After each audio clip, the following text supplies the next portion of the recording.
Actually opportunity मिलने का होता है, क्योंकि जब मैं खेलती थी मेरा छोटा भाई वो उसने भी खेलना शुरू किया था और ये एक अकेले आने जाने के मसलों से थोड़ा सा निजात मिल गई थी। मैं यंग जनरेशन को कुछ कहना तो नहीं चाहूँगी, लेकिन ये कि जो एक बड़ों की इज़्ज़त और छोटों का ख्याल रखने वाला जो एक तसव्वुर था वो उस ज़माने में बहुत ज़्यादा था आज की निस्बत। शायद मेरी ट्रेनिंग ज़्यादा थी, उनकी ट्रेनिंग कम थी, ये तो मैं नहीं कह सकती। लेकिन उस वक्त जब मैं पहला सेट जीत गई तो मुझे जीतने के बाद भी शायद मैं सोच नहीं सक रही थी कि नहीं मैं दूसरा सेट खेलने जा रही हूँ और मैं नेशनल चैंपियन बनने से इतना नज़दीक हूँ। नहीं, मैं 3 पे मैंने नहीं खेला। मैंने खेला नहीं, उसके बाद मैंने नेशनल चैंपियन होते हुए छोड़ दिया था। मैंने लूज़ करके नहीं छोड़ा, मैं नेशनल चैंपियन थी तो मैंने छोड़ा। आप वो मैच नहीं खेल सक रहे, वो टूर्नामेंट नहीं खेल सक रहे, आपका टाइटल जो है वो आप लूज़ कर देंगे तो वो चीज़ बड़ा तंग करने वाली होती है। अपने पाकिस्तान, अपने मुल्क को, पाकिस्तान क्या किसी भी मुल्क का जो भी प्लेयर होगा उसको रिप्रेजेंट करना आपने किया है जी। मैंने जब उन्हें स्टूडियो में बुलाया तो सच्ची बात है मुझे उनके बारे में ज़्यादा मालूम नहीं था, सिवाय ये कि she was the national champion of Pakistan और बैडमिंटन जिसको चिड़ी छिक्का कहते हैं वो आप भी खेलते होंगे, मैंने भी खेला हुआ है। लेकिन वो जो स्मैशिंग और वो जो सर्व और वो जो झुकना और भागना और दौड़ना वो नहीं हमसे हो सका, कम से कम मुझसे नहीं हो सका। But she was such a joy to talk to. Ladies and gentleman, meet Ghazala Wadood, the national champion of badminton of Pakistan. Ghazala, आप ये बताइएगा कि बैडमिंटन आपकी ज़िंदगी में कब और कैसे दाखिल हुई? क्योंकि मेरा ताल्लुक़ स्पोर्ट्स फैमिली से है, इसलिए तमाम स्पोर्ट्स खेलती थी। बैडमिंटन भी इसी तरह स्कूल में शुरू किया, घर के नज़दीक क्लब था वहाँ पर खेलने जाते रहे। तो ऐसा जो उस वक्त तो कभी जहन में भी ये नहीं आया था कि नेशनल इंटरनेशनल लेवल पर खेलूंगी। इसलिए मगर वाई बैडमिंटन? आप कह रही हैं ना स्पोर्ट्स से और भी ताल्लुक था, तो इसमें एक्चुअली अपॉर्चुनिटी मिलने का होता है, क्योंकि जब मैं खेलती थी मेरा छोटा भाई वो उसने भी खेलना शुरू किया था और ये एक अकेले आने जाने के मसलों से थोड़ा सा निजात मिल गई थी। फिर दूसरा, अब तो खैर इतना पेरेंट्स वो नहीं करते, लेकिन पहले इजाज़त लेना ही बड़ा मुश्किल होता था। तो ये था कि उसके साथ आने जाने में वो आसानी हो जाती थी, इकट्ठा खेलने चले जाते थे, तो इसलिए बाकी तमाम स्पोर्ट्स जो हैं उनसे हट के फिर इस तरफ ज़्यादा आ गए। यस। ये बताइए कि बात इतनी पुरानी तो नहीं है, लेकिन कुछ ही साल पहले जब आपने, अब मैं आपकी उम्र नहीं पूछूंगी कि जब आपने गेम शुरू की तो उस वक्त क्या माहौल था?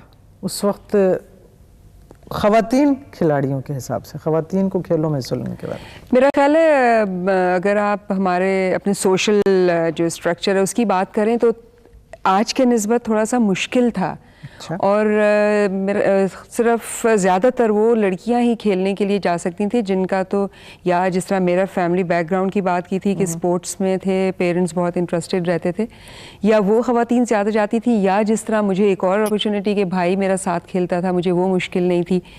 तो वो चीज़ें जो जिनको भी मेरा ख्याल है मुयस्सर आई हैं उस ज़माने में, वो सब प्लेयर्स बहुत अच्छे निकले हैं। लेकिन ये कि ये नहीं मैं कहती कि सिर्फ वही ख़वातीन थीं, और भी बहुत ख़वातीन ऐसी हैं जो ख़ुद भी अकेले जाकर खेलती थीं। लेकिन उस वक्त मेरा ख्याल है माहौल आज के निस्बत बहुत बेहतर था। अच्छा, वो क्यों? मैं यंग जनरेशन को कुछ कहना तो नहीं चाहूँगी, लेकिन ये कि जो एक बड़ों की इज़्ज़त और छोटों का ख्याल रखने वाला जो एक तसव्वुर था वो उस ज़माने में बहुत ज़्यादा था आज की निस्बत। तो मेरा ख्याल है एक बड़ा सिक्योर फील करते थे।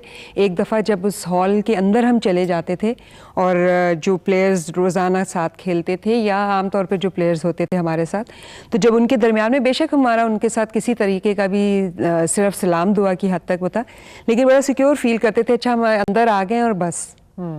आपको अपना पहला मैच याद है? यानी मैच से मैच यूँ मुराद नहीं, लेकिन which was the first important match that you felt कि आपको महसूस हुआ कि अब मैं इस गेम में आ गई हूँ? मैं पंजाब यूनिवर्सिटी ओल्ड कैंपस के हॉल में पंजाब ओपन चैम्पियनशिप हो रही थी जिसमें पूरे पाकिस्तान के प्लेयर्स हिस्सा लेते हैं। उसमें मेरा मैच हुआ था, उस वक्त चैम्पियन थी तलत सुल्ताना, उनके साथ मेरा फाइनल हुआ था और वो 3 सेट मेरा उनके साथ मैच हुआ था, वेरी क्लोज फाइट। उससे मुझे उस वक्त मुझे एहसास हुआ कि नहीं, मैं बैडमिंटन खेल सकती हूँ, मैं कुछ कर सकती हूँ। और मेरा ख्याल है उस मैच के बाद से मैंने वाकई थोड़ा सा बैडमिंटन की तरफ अपने ज़्यादा ख्याल करना शुरू कर दिया था। अच्छा, अब आपने बैडमिंटन की तरफ जब ख्याल किया तो फिर आपकी ज़िंदगी किस तरह बदली, या क्या आपने सिचुएशन अपनी बना ली? आपका दिन किस तरह गुजरता था? नहीं, मेरा ये था कि जब मैं बैडमिंटन मैंने खेलना शुरू किया था इस लेवल पर, तब मैं अभी पढ़ रही थी। तो उसमें ये था कि मैंने जब सब्जेक्ट्स अपने चूज़ किए बीए में, तो मैंने मैथमेटिक्स और स्टैटिस्टिक्स लिया। लेकिन क्योंकि मेरे मैथमेटिक्स की क्लास मेरे स्पोर्ट्स से क्लैश करती थी, तो मैंने मैथमेटिक्स छोड़ दिया और मैं कोई और सब्जेक्ट्स इसलिए सिर्फ ले बैठी कि मैं अपना गेम नहीं छोड़ना चाहती थी बिल्कुल भी। तो स्टडीज़ और वो दोनों मैं इकट्ठा करती रही। एक लेवल जब अभी मैं बीए में ही थी तो मुझे एक नेशनल बैंक की तरफ से ऑफ़र हुई थी जॉब की कि अगर मैं उनके लिए खेलना चाहती हूँ। तो वो अभी एहसास भी नहीं था कि नौकरी करना क्या होता है, क्या नहीं होता। तो मैं उनके साथ चली गई। तो उसके बाद फिर मेरा ख्याल बैडमिंटन में इतना इन्वॉल्व हो गई थी कि वो आगे से आगे ही चलता आगे से आगे चलते रहे। ये बताइए कि आप नेशनल चैंपियन तो जाहिर है रही हैं, उसके बाद की बात करेंगे। थोड़ा सा वो मैच अगर आपको याद हो जब आप नेशनल चैंपियन बन रही थी, जिसके बाद आप नेशनल चैंपियन बनी। फर्स्ट टाइम मैं नेशनल चैंपियन जब हुई थी, इस्मत सईद तब नेशनल चैंपियन थी और बहुत अच्छी प्लेयर हमारी रह चुकी हैं वो। और उनके साथ मेरा कोई 4-5 साल से मुसलसल फाइनल्स आता था जो मैं उनसे लूज़ कर रही थी। और लेकिन उस दिन शायद मेरी ट्रेनिंग ज़्यादा थी और उनकी ट्रेनिंग कम थी, ये तो मैं नहीं कह सकती। लेकिन उस वक्त जब मैं पहला सेट जीत गई तो मुझे जीतने के बाद भी शायद मैं सोच नहीं सक रही थी कि नहीं, मैं दूसरा सेट खेलने जा रही हूँ और मैं नेशनल चैंपियन बनने से इतना नज़दीक हूँ। और जब मैं जीती थी तो मुझे अब नहीं याद कि मेरी उस वक्त क्या फीलिंग थी, बट नेचुरली मैं खुश थी, बहुत खुश थी कि इतना टाइम मुझे इंतज़ार करने के बाद वो अचीव किया मैंने। बिल्कुल, ये ठीक है। ये बताइए कि आपकी ज़िंदगी में ट्रेनिंग का कितना आंसर रहा है, और आपका खुद अपना शौक़ तो है, फैमिली सपोर्ट भी है, लेकिन ट्रेनिंग को अगर आप कहें तो वो कितना फ़ीसद आपकी कामयाबी में उसका हिस्सा है? ट्रेनिंग में आपको बताऊं कि ख़वातीन के मैं हवाले से बात करूंगी कि ख़वातीन का स्पोर्ट्स जो है वो पिछले 8 या 10 साल से कह लें थोड़ा सा ज़्यादा शुरू हुआ है, और उसमें थोड़ा सा उन्होंने कैंप्स हमारे शुरू किए हैं और रेगुलर जो ट्रेनिंग, फुल टाइम ट्रेनिंग आप कहते हैं, वो शुरू हुई है। उससे पहले ये था कि मैं खेलती ज़रूर थी, लेकिन सिर्फ थोड़ा बहुत अपनी फ़िज़िकल ट्रेनिंग कर ली और थोड़ा बहुत तो नहीं, लेकिन बैडमिंटन कोर्ट में जाकर ज़्यादा खेल लिया। लेकिन जब से एक हमें कोचिंग चाइनीज़ कोचेस आए, उनकी ट्रेनिंग हम लोगों ने देखी कि क्या तरीका है कि बाहर के स्पेशली चाइनीज़ प्लेयर इतने टॉप पर खेलते हैं, उसका जब हमें एहसास हुआ कि नहीं, उनके ट्रेनिंग सेशन एक नहीं 2 दफ़ा दिन में या 3 दफ़ा दिन में होते हैं, उस चीज़ को हम लोगों ने भी अडॉप्ट करना शुरू किया और उसका रिज़ल्ट हमें अब नज़र आता है। ख़वातीन प्लेयर के हवाले से बात कर रही हूँ, बैडमिंटन के स्पेशली। लेकिन जब तक मैं खेल रही थी तब तक शायद इतनी हमें अपॉर्चुनिटीज़ भी नहीं मिला करती थी और हमें इतना ट्रेनिंग अपना करने का तरीके जो थे हमें वो भी नहीं पता थे। हम सोचते थे बैडमिंटन खेल लिया, ये बड़ी बात है। तो इसका क्या मतलब, क्या मैं इसको ये समझूं कि आपने अपने शौक़ से जितना काफ़ी कुछ अचीव किया वही किया, या अपनी लगन से या अपनी जुनूनियत से बस यहाँ तक ही था? जी हाँ, जब तक मैं आज से 10 साल पहले तक जब तक मैं खेलती थी तो तब तो वाकई ये बात थी कि हम लोग रेगुलर एक चीज़ को में पड़े रहने की वजह से शायद हम लोग इस लेवल पर खेलना शुरू कर दिया था। क्योंकि अब मैं सोचती हूँ कि जो अपॉर्चुनिटीज़ अब हैं हमारे प्लेयर्स को, या जो साइंटिफिक तरीके से अब उनकी ट्रेनिंग होती है, अगर वो ट्रेनिंग हम लोगों को मिली होती तो शायद हम जिस लेवल तक खेलते रहे हम इससे बहुत ऊपर जाते, हम शायद इंटरनेशनल लेवल पर भी कुछ ना कुछ ज़रूर अचीव करते। लेकिन हमें ये सब कुछ नहीं मिला था। हमें ये भी नहीं पता था 10 साल पहले तक, मैं अगर अपनी बात करूँ, कि ट्रेनिंग सही तरीके से कैसे होती है। तो हम कैसे इंटरनेशनल लेवल पर ये सोच सकते थे कि हम कहीं टॉप में, कहीं एशिया में या इस तरीके से तो मैं ये कहने लगी, मेरा अगला सवाल ही ये था कि ख़वातीन, हमारी जो ख़वातीन खिलाड़ी हैं वो इतनी ज़्यादा कौमी सतह पे तो खैर जाहिर है, लेकिन बैनुल क़ौमी सतह पर उनका नाम ज़्यादा नहीं है, लेकिन इसका जवाब तो आपने दे दिया। नहीं, देखें, ये नहीं कहे कि बैनुल क़ौमी सतह पर नाम नहीं है। ये अलग बात है कि हम लोग जब एशियन गेम्स या ओलंपिक्स, मेरा ख्याल ये बहुत बड़े 2 इवेंट्स हैं वर्ल्ड के, अगर जब हम उनमें सिर्फ जाएंगे तो हम कहाँ जाएंगे? ये तो बिल्कुल वो हो गया कि एक नेशनल चैंपियन को हम स्कूल के बच्चे के साथ खिला दें तो उसकी क्या रिजल्ट होगा? कुछ भी नहीं होगा। लेकिन जो टूर्नामेंट्स ऐसे होते हैं जिसमें जो कंट्रीज़ जो हमारे लेवल की होती हैं, अगर हम उन टूर्नामेंट्स में जब हम पार्टिसिपेट करेंगे, हमें तब पता लगेगा कि हम उन कंट्रीज़ के जिनके साथ हमने मुकाबला करना है उनके लेवल पे हम क्या खेल रहे हैं। लेकिन अगर हम वर्ल्ड चैंपियंस और ओलंपिक चैंपियंस और एशियन चैंपियंस के साथ एकदम खेलेंगे, वहाँ हम क्या करेंगे?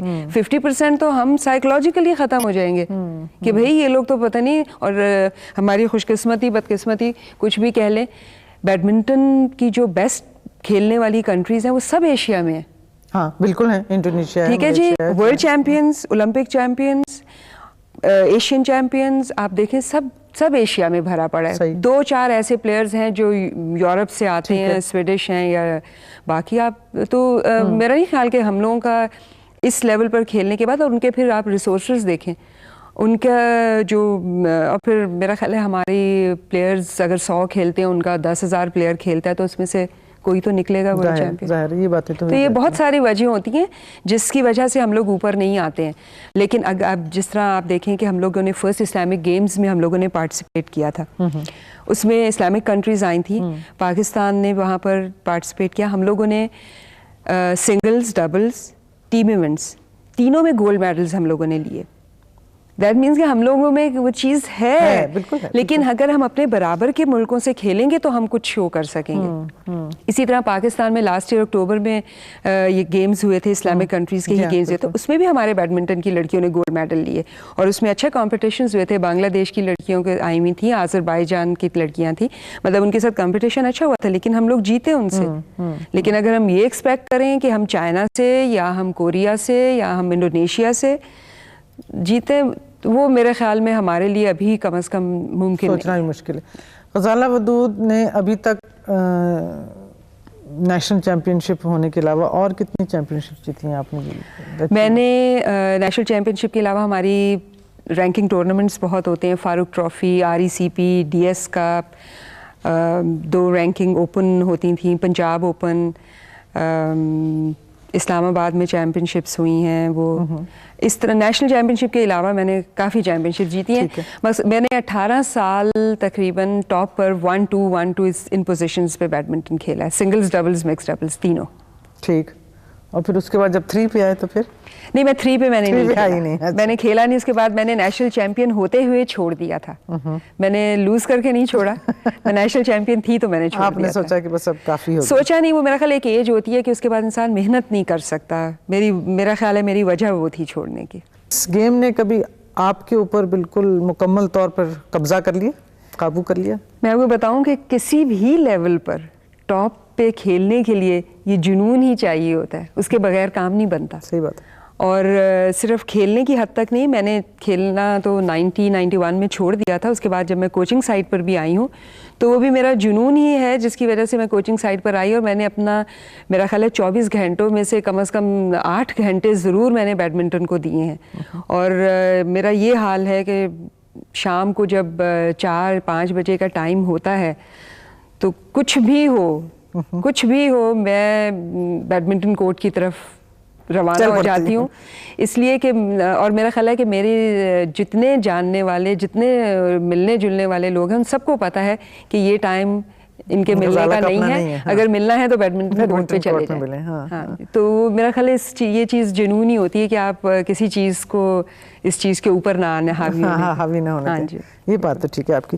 ये बताएं कि किसी भी काम में ज़ाहिर है नाम कमाने के लिए या एक्सेल करने के लिए, बेहतर से बेहतर बनने के लिए बहुत मेहनत करना पड़ती है। चाहे वो गाना हो, चाहे वो खेलना हो, चाहे वो खाना पकाना हो। सही। वक्त देना पड़ता है, कुर्बानियाँ देनी पड़ती हैं। इस खेल के लिए ग़ज़ाला वदूद ने क्या कुर्बानियाँ दी हैं? और अगर दी हैं तो क्या दी हैं? आज जो आप मुड़ के देखें, इतने साल हो गए। देखिए, मैं आपको बताऊं, मेरा ख्याल है कि इंसान की ज़िंदगी में बहुत ज़रूरी जो ख्याल करने वाली चीज़ होती है वो अपनी फैमिली होती है। सही बात है। ठीक है जी। तो मेरा ख्याल है मेरे बैडमिंटन ने मेरे फैमिली के साथ रहने के इतने ढेरों मौके जो हैं वो मैंने गंवाए हैं, खो दिए, सिर्फ बैडमिंटन की वजह से। तो मेरा ख्याल है कि उस चीज़ को छोड़ देना बहुत बड़ी बात होती है कि घर फैमिली में शादियां हैं या कोई और फंक्शंस हैं, लेकिन क्योंकि मेरा बैडमिंटन टूर्नामेंट है तो मैं छोड़ के जाती हूँ। कभी फैमिली ने शिकायत की? नहीं, मुझे उन्होंने कभी भी आज तक मुझे नहीं रोका कि नहीं इस तरह। लेकिन मेरी एक बहन की जब शादी थी, उसकी शादी से एक दिन पहले मेरी हैदराबाद में नेशनल चैम्पियनशिप हो रही थी, और इन दिनों हैदराबाद से इस्लामाबाद कोई डायरेक्ट फ़्लाइट नहीं होती थी, और शाम को इत्तेफाक होता था फाइनल खेलना भी ज़रूर खेलते थे, क्योंकि टॉप पे खेलते थे। हाँ अल्हम्दुलिल्लाह जी। तो शाम को फाइनल खेलने के बाद मैं कराची बाय रोड गई, और रात को मैंने फ़्लाइट लेके मैं सुबह सवेरे मैं इस्लामाबाद पहुंची, क्योंकि उस दिन शादी थी बहन की, मैंने अटेंड करनी थी। लेकिन मैंने मेहंदी और वो सारे फंक्शंस मैंने मिस किए। मुझे आप ये बताइए कि आपको कुछ याद है जब आपने एक ऐसा मैच हारा हो, जीते तो आपने बहुत होंगे, जो आप जिसकी वजह से कुछ परेशानी का आलम हुआ हो बाद में, और अगर हारा तो फिर बाद में उसके साथ कैसे, how do you deal with defeat? जब तक मैं खेलती रही हूँ टॉप पर, तब तक तो मैंने टूर्नामेंट्स तकरीबन जीते ही हैं सारे। लेकिन जहाँ तक हारने का सवाल पैदा होता है, तो इंसान कोई ना कोई वजह उसकी ज़रूर होती है जो इंसान अपने आप को फिर समझाता है।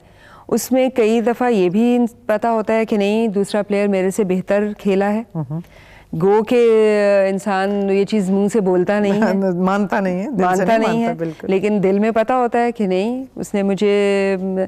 कई दफ़ा ऐसा होता है कि आपकी अपनी गलतियां ऐसी होती हैं। सबसे बड़ी बात, जैसे आप जागने की बात होती है, रात को देर तक आप जागे हैं, सुबह उठे हैं, मैच हार गए, वो एक प्लेयर को पता होता है कि मैं, और ये हर प्लेयर को पता होता है कि उसके हारने की वजह क्या है।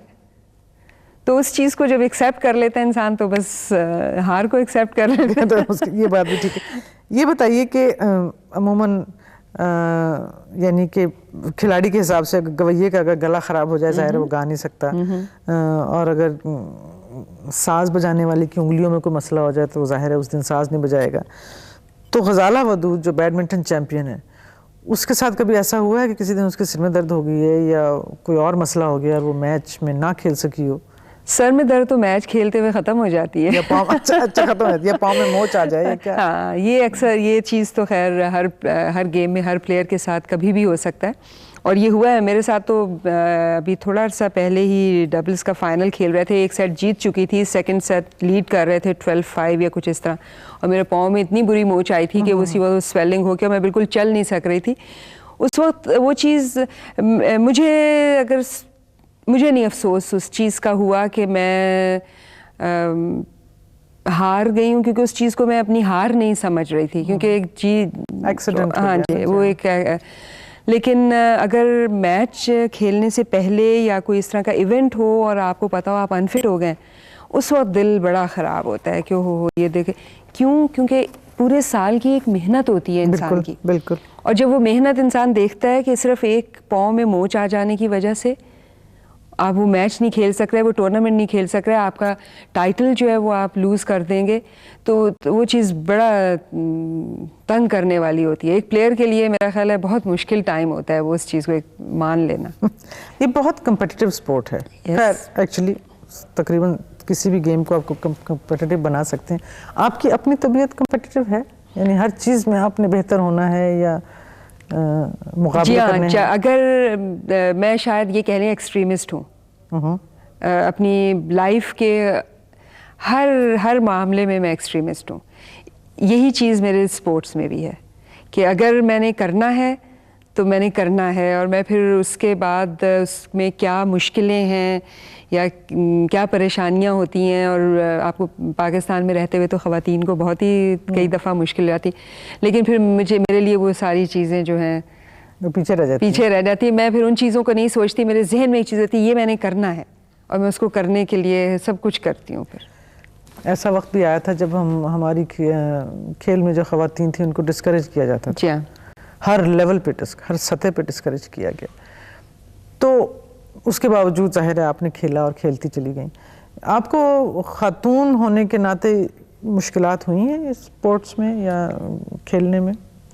मैं आपको बताऊं, बैडमिंटन शायद हम लोग थोड़ा सा इन सारे मुश्किलों से इसलिए भी बचे रहे होंगे कि कवर्ड हॉल के अंदर वो गेम होता है, और हर कोई रास्ते में गुजरता हुआ शख्स वो देख नहीं रहा होता।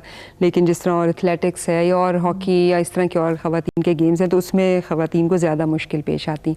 ख़वातीन के स्पोर्ट्स में एक ज़माना था बहुत ज़्यादा मुश्किल पेश आई थी, उस वक्त भी मैं ये सोचा करती थी कि इनसे मैं ये सवाल करूं कि आप ख़वातीन को गेम खेलने से तो मना करते हैं, जो चीज़ हमारे इस्लाम में मना नहीं है। क्या आप ख़वातीन जो सड़क के ऊपर बग़ैर दुपट्टों के बाज़ार में जा रही होती हैं, और बड़ी आम सी बात है, हम लोग आदत हो गई है हमें उनों की, क्या आप उन ख़वातीन को घरों में बंद कर सकें? मेरे ख्याल में गेम खेलना इतना बुरी चीज़ नहीं है जितना, अगर वो लोग इस्लामिक पॉइंट ऑफ व्यू से बात करते हैं तो, जितना बुरा सड़क के ऊपर जिस तरीके से हमारा आजकल का माहौल है, हम लोग चलते हैं, तो क्या चीज़ ज़्यादा बुरी है? तो क्या वो उस चीज़ को ख़त्म करवा सकें? अगर वो मुआशरे की इस्लाह करना चाहते हैं तो स्पोर्ट्स की तरफ नहीं आए, वो चीज़ को पहले ख़त्म कर लें, फिर स्पोर्ट्स हमें कहें कि जी हमने बाज़ार में और सड़कों पे ये सब कुछ बंद कर दिया, आप स्पोर्ट्स बंद कर दें, हम आराम से बैठ जाएंगे। ये बताइए, आज आप कोच करती हैं, ट्रेनिंग करती हैं, ये ट्रेनिंग जहाँ तक अभी गुफ्तगू हुई आपको हासिल नहीं हुई, इस लेवल की नहीं हुई, बहुत कम हुई है, लेकिन बहुत कम हुई है। तो आप जो अपनी स्टूडेंट्स कह लें या पीपल्स कह लें या जो भी अब आगे ट्रेनीज हैं, उनको क्या समझाती हैं जो आप महसूस करती हैं कि आप में कमी रह गई? मैं तो उनको सबसे पहली बात ये कहती हूँ कि हम लोगों को क्योंकि मौके नहीं मिले थे, इसलिए हम शायद इंटरनेशनल लेवल पर कुछ नहीं कर सके, लेकिन क्योंकि अब आप लोगों को इतने मौके मिलते हैं और हर चीज़ अवेलेबल है जो एक टॉप पर वर्ल्ड में या एशिया में या सार्क कंट्रीज़ के दरमियान, कि आप वहाँ तक टॉप लेवल पे पहुँच सकती हैं, तो आपको मेहनत करनी चाहिए, आप कर सकती हैं। ये चीज़ कि नहीं वो हम लोगों से, वो भी इंसान है। ये मेरा सबसे पहली बात और आखिरी बात, और दिन में 10 दफ़ा जो उनको मैं बात कहती हूँ, यही कहती हूँ कि आप लोग इस जगह से बहुत ऊपर जा सकते हैं। एक खिलाड़ी के लिए सबसे बड़ा एहसास क्या होता है? अपने पाकिस्तान, अपने मुल्क को, पाकिस्तान क्या किसी भी मुल्क का जो भी प्लेयर होगा उसको रिप्रेजेंट करना। आपने किया है? जी। कहाँ कहाँ किया?